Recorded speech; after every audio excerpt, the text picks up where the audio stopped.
You have completed your duty.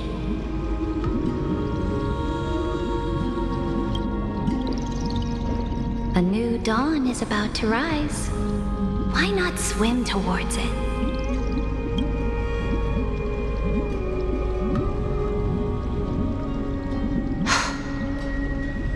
You died long ago, Imperator. Depart from my mind. But your duty towards the Imperator did not die with me.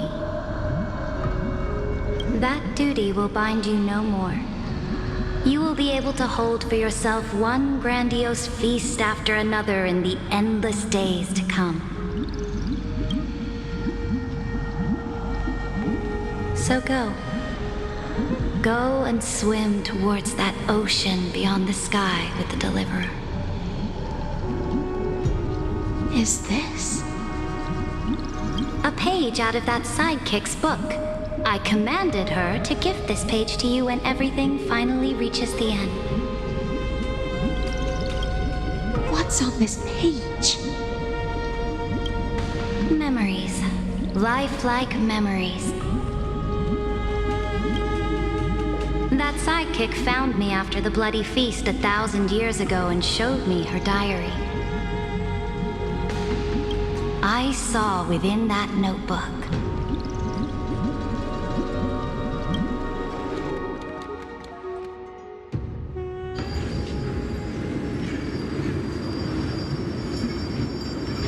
Is this that Deliverer's experience? It's truly immersive. People beyond the sky apparently utilize this power to seal past scenery into crystals they call light cones. But I only know so much about the remembrance, so I can't completely replicate the past. But I'll do my best to talk about the missing parts.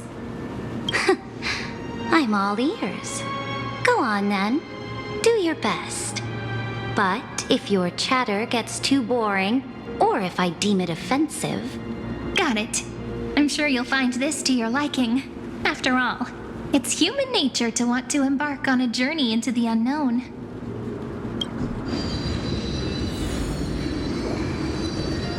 What brightly colored annals. The journey of the Deliverer's conquest. Let me... Is this a fortress in the sky? This is the first step of my friend's journey among the starry seas. This place is called the Herta Space Station. Just think of it as a supersized grove of Epiphany. Oh, so it's the territory of that witch. She and another Antikytherian lent me a helping hand back at the banquet. Look, over there. Looks like he's talking to Madame Herta in his memory. Let's go listen to what she thinks about this world, all constructed by eons in past. Are you telling me that woman is Herta? She seems shorter. Pretty nice space station, huh? But just wait. After a couple more stops on the Astral Express, you'll see sights that'll make this place look ordinary. Oh, the cosmos is so vast that the unknowns far outnumber the knowns. But none of them will end up being anything amazing. The farther you go, the more you'll understand what I mean. So do your best with the nameless. Break a leg! And remember to send an update or two to Asta when you've got some downtime. She certainly shares my way of thinking, only that instead of a conquest through blood and fire, they chose a gentler path. People call Madame Herta and Mr. Screwlum geniuses. Apparently, only the smartest people in the cosmos can receive the blessings of Nous, Amphorius' true creator. Do you mean that even individuals of such nobility are merely subordinates to a god? On the contrary, after all, it was the very first of them who created the god. But I don't really know all the details about that. You might be able to ask Madame Herta herself when you get the chance. Let's go check out some other worlds next, shall we?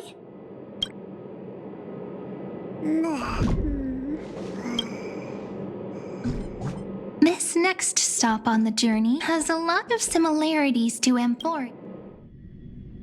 A snow-covered land? Interesting. This star is named Eurillo 6. That name sounds so cold. Belobog sounds better. The girl we see here holds a similar station to you, Imperator. She's the supreme guardian of this world, a leader who took up the mantle of government during a disaster. I did not expect the Empress of this world to be so young. Well, your appearance isn't much older. The object in the distance resembles Nikador. Is it a weapon? No, it's called... It's all thanks to you that we survived the crisis. The collaboration with the IPC is both an opportunity and a challenge. Nonetheless, it's an important step in our journey back into the universe. This world was sealed beneath its sky just like Amphorius was, and they only managed to reconnect with the stars when the Nameless arrived. That IPC she spoke of, is it a more powerful organization? Yes, the IPC conquered many worlds through trade and opened up a vast territory that way. There are many such powerful alliances beyond Amphorius, and they all walk on roads different from the destruction. Coming back to the Supreme Guardian and her Belobog, didn't they find a peaceful way to enter the interstellar community? That cannot be true. That IPC would never have grown so big on trade alone. It may pretend to be a wealthy merchant with clean hands, but I am willing to bet that it grew fat on gory oppression and bloodshed. Its path of conquest must have had no mercy for the weak and would have destroyed them if needed. Are you telling me that this snowland never thought about tossing its dignity to the wind and kneeling to the IPC? I will not believe it. I will never allow the Imperator's empire to be sullied by others. Amphorius must become a power so strong that no interstellar foreigner would dare to look down upon us. Imperator, Belobog isn't as weak as you imagine. Listen. I indeed hesitated, but now I understand what we must do.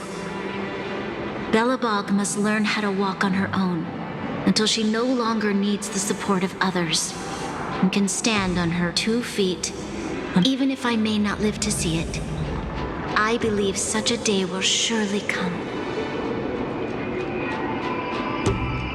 They still have their dignity intact. One day, that hope will melt through the ice and help them into a prosperous tomorrow. But the order of the cosmos is already set in stone. The old laws decree that only the strong survive, binding the weak in an unbroken chain until they wither, and Amphorius must shatter the old law and become the new order among the stars. Speaking of the Order, another one of my friend's companions may be able to enlighten you further on that. Let's go to the next page.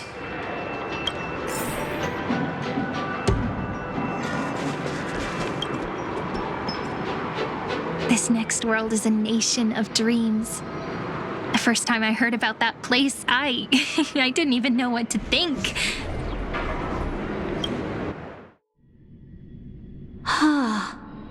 Such opulence does indeed evoke astonishment. This world is called Penacony, an eternal city built upon a land of dreams. It's also my friend's previous stop, where they went through a risky but exciting adventure. Tell me about it then. That man standing afar has wings on his head.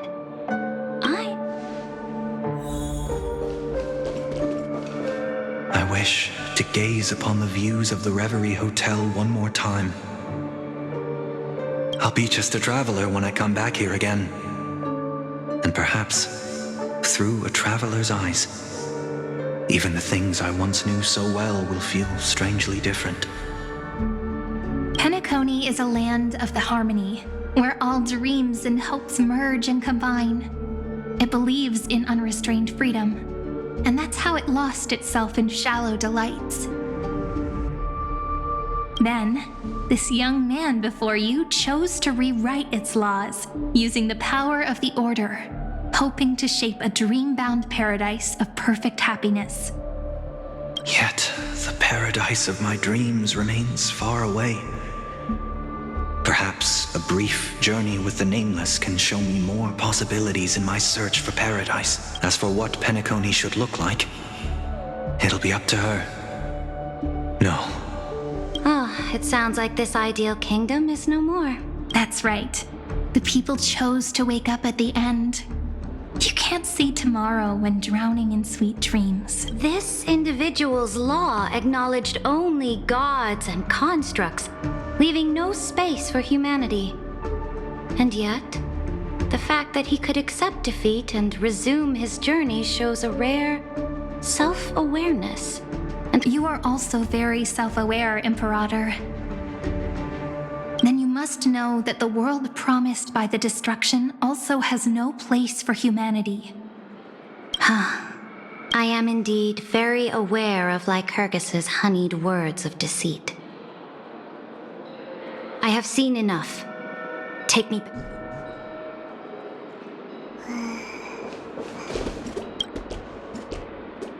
Then let's wrap up this trip down memory lane with one last scene. This absolute wonder. Isn't it pretty? That's our Emporius. Our world flows and meanders, though we were born from the designs of the gods and are not yet truly alive. The Chrysos heirs of Emporius still chose to stand against fate and carved a legend no different from that of humankind. Will you really renounce the heroes in this world's previous 30 million cycles, Imperator? Including even yourself. Will you bow to brutal destiny and allow that puppet master named the destruction to have their wish? I know what you want to do, sidekick.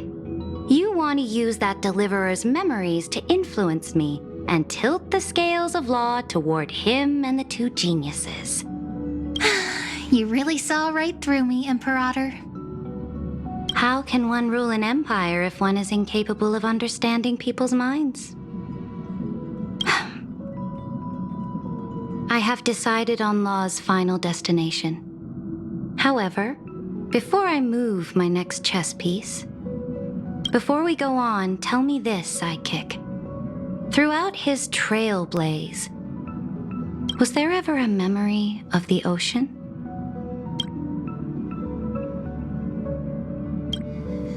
The ocean.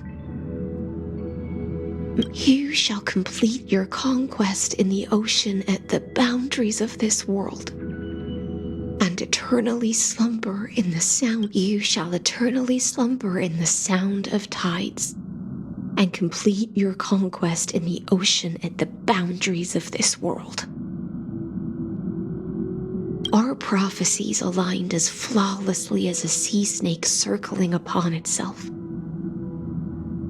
An elegant loop, like a joyful hymn, like the circulating ocean current, like our two fates, like Amphoria.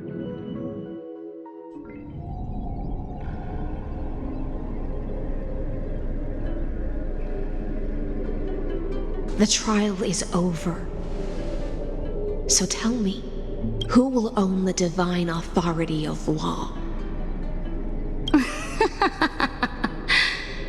I won't give it to anyone. What? I am the law. Why should I give my imperial crown to any other?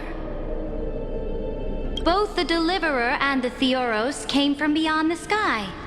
They have no right to interfere with the lands I conquered with my own 2 hands. The law of Amphorius shall be determined by Amphorius's master. What exactly did you see in the trial? Everything. I saw everything regarding the rules of this world's operation. I saw the laws of extrapolation that Theoros spoke of. As long as I offer a sacrifice of equal weight, I can rewrite the laws of this world according to my will. I can turn good into evil, ugliness into beauty, and weakness into strength. Fate gave me a very fair deal. 1 rule change for the life of 1 demigod. What are you planning to do? You can't guess? We can conquer the stars without relying on any power from beyond the sky. We just need to make some reasonable sacrifices.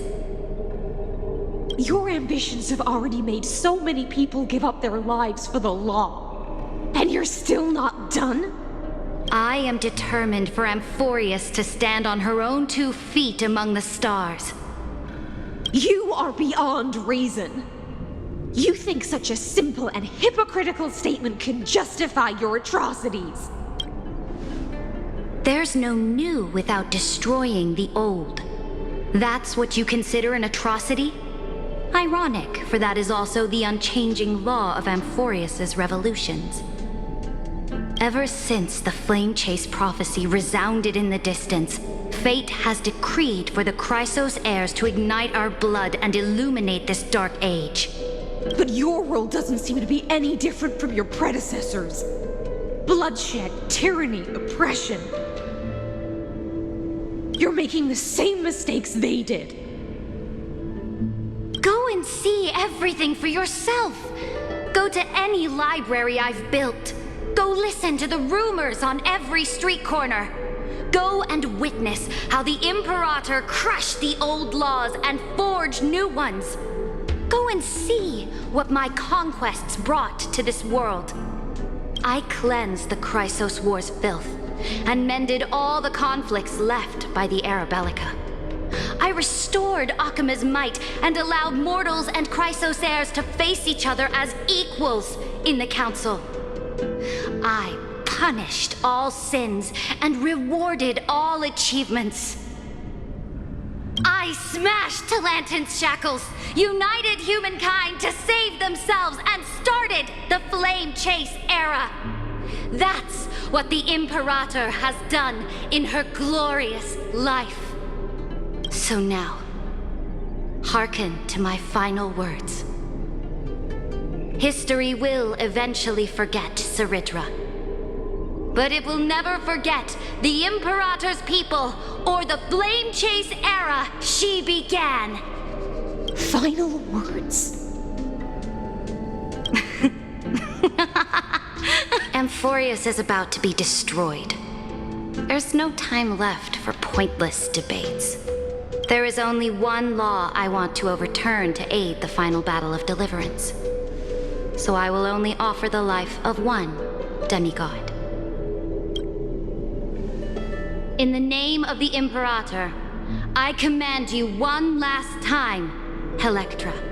Either sacrifice yourself for conquest, or Thus, the Imperator concluded her final at the end of her life.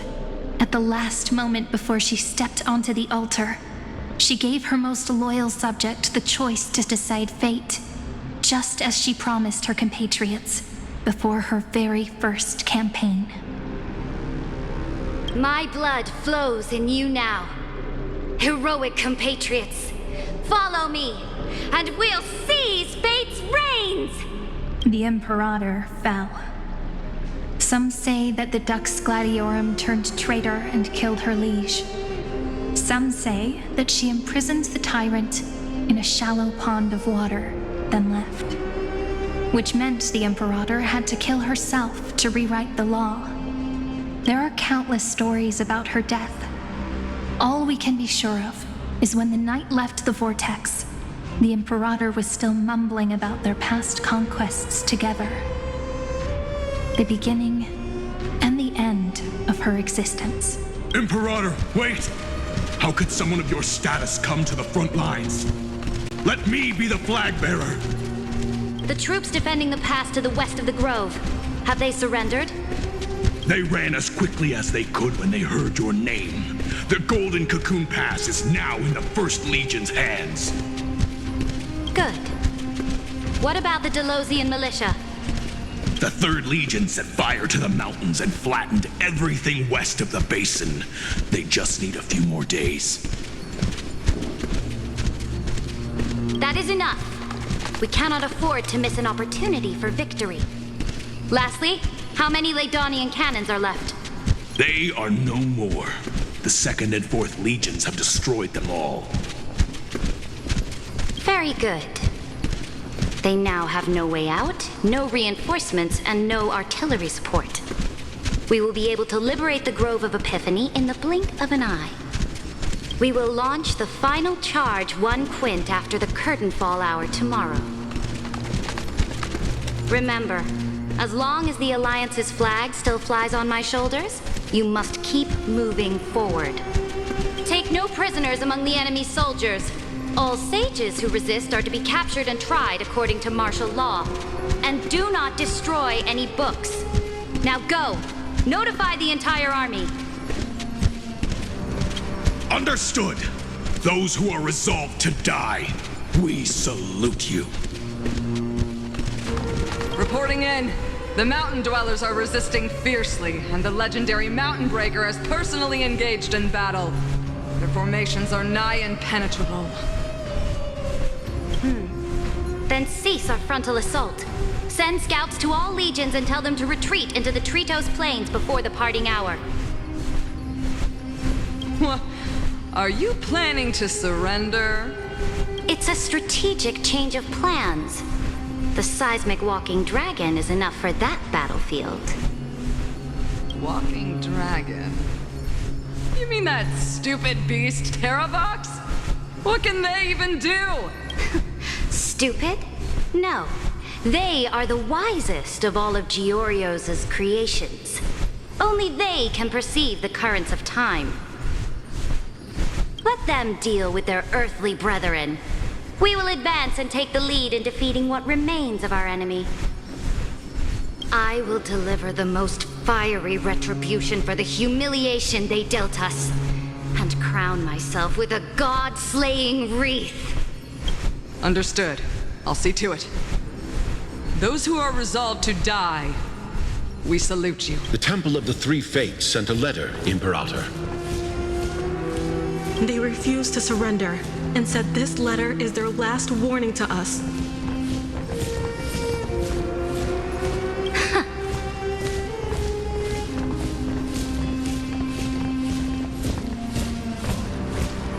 Tell the commanding officers not to launch any attacks unless they receive the Imperator's handwritten approval. Disobedience will be punished by death. What are you doing? The priests of the Three Fates aren't soldiers, but politicians. Do not mistakenly believe they don't have a plan.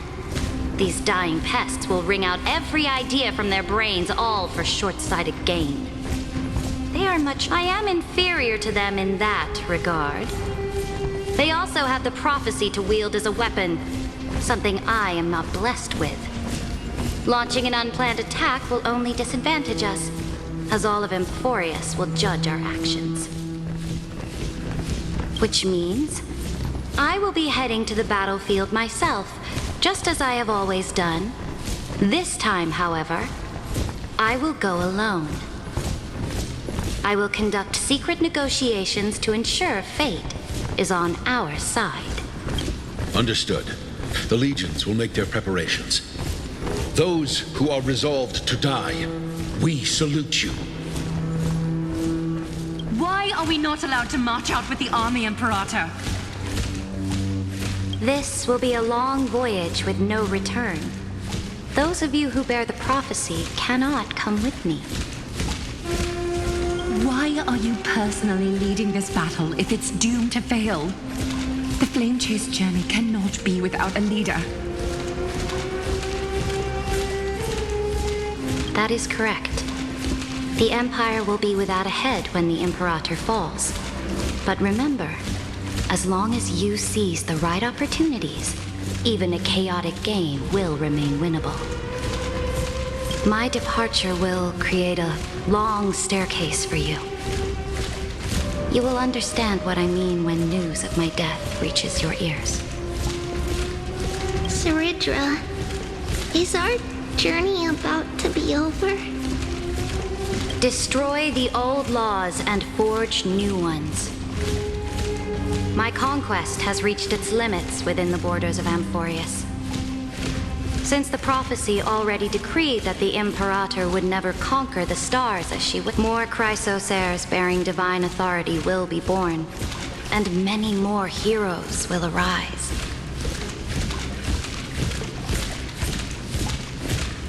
Will they demand peace or war? Will they resist tyranny or become the next Imperator? Do not mourn for me. Anyone can kill the Imperator, but the only one who can truly destroy her is Seridra. At the end, I faithfully recorded the most important battles in the Imperator's life. Her conquest was about to be completed at this point in the story. However, for some reason, a memory suddenly entered my mind just as I was about to put down my pen. It was a journey on a fantastical train. I had the honor of having a heart-to-heart conversation with the Imperator under the stars. And I asked her this question at the end of that how do you want history to remember you? As a hero who gave up her life for the Flame Chase? Or as a tyrant? She answered so quickly, as if she had made up her mind long ago. I would rather be forgotten than be defined.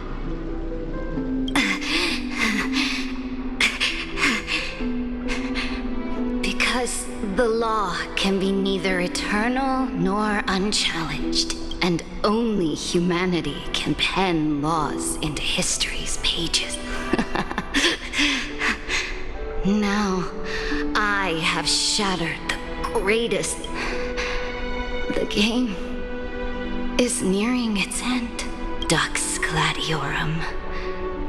Even though you killed the Imperator, this time, you finally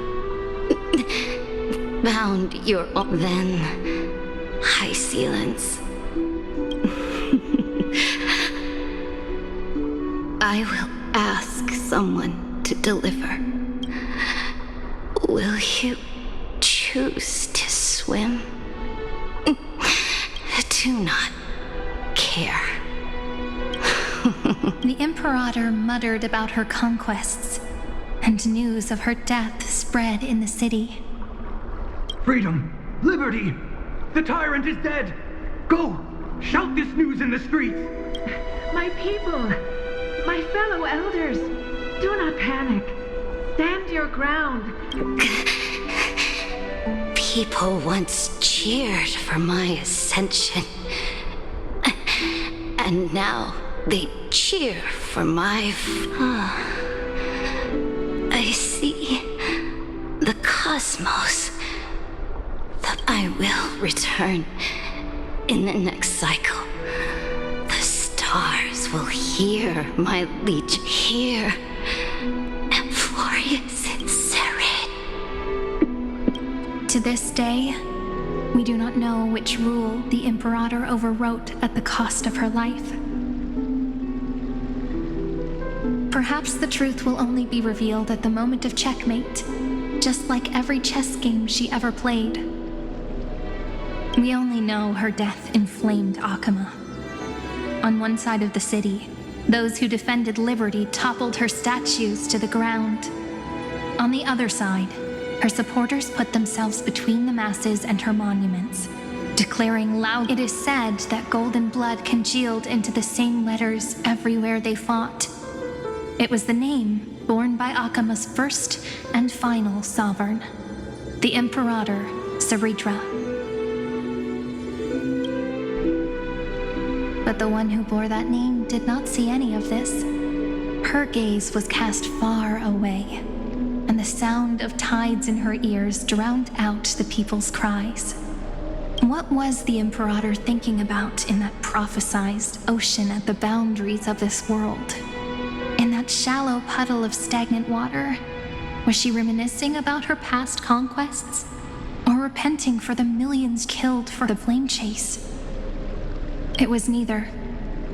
The Imperator only saw how the surface of the water gleamed like that crude chessboard, dissected by light and shadow in the afternoon when her teacher played against her for— Look at this chessboard. What do the pieces look like? They are strangely beautiful. They look like the stars in the night sky ablaze.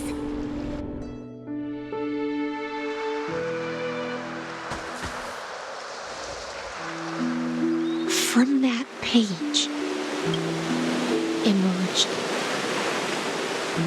and it was so vast, there's not a single trace of corruption.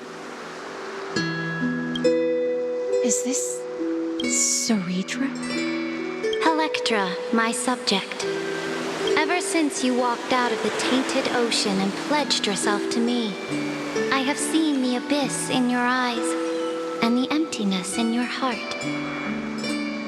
That was why I promised you a new ocean, where the Imperator's ambitions would serve as the currents, and loyalty would be its light. Electra, my subject. You have done your duty as my blade. The prophecy has now made its final decree on the road I intend to walk. But the Imperator never makes empty promises. So take this memory, this ocean, beyond the sky, as this is the final gift that the Imperator can leave for her subject.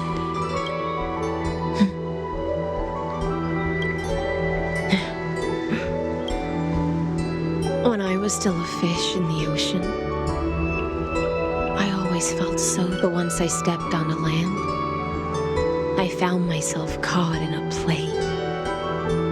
Every land dweller wore a mask in their life. Do you still not get it? I do not long for the oceanic depths of my homeland. Nor, perhaps even I don't know what I want. I still don't know where I should swim to even at the end. But I know one thing right now. A fish is simply a fish. And she can never leave the ocean. But whether under the ocean or on land, we two prisoners can still look outside the cave and see the stars.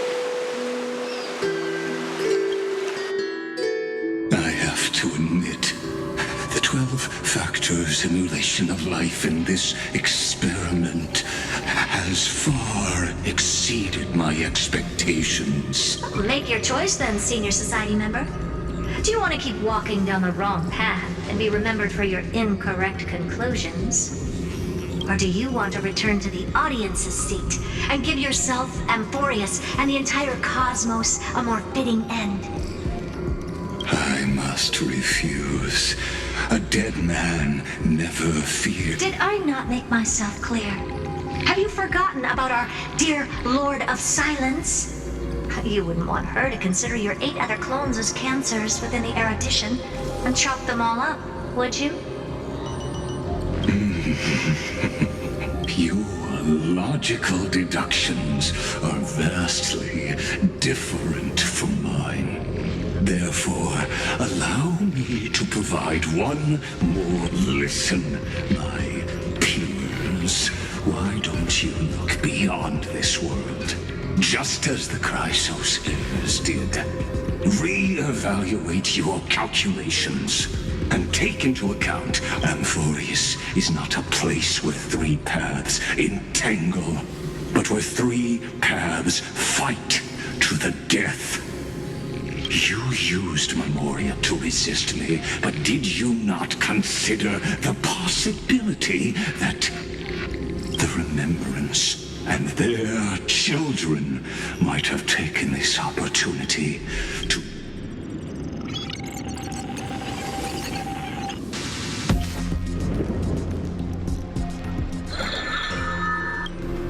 Oh, so this isn't just silence. It's the answer. What was the last thing he said to you before you parted the waters at the Scale Gorge waterscape? A tricky question, but one with a simple answer. He didn't say anything back then, right? That's correct. And now I'm sure. You are not March 7th. There's no way she would remember that detail.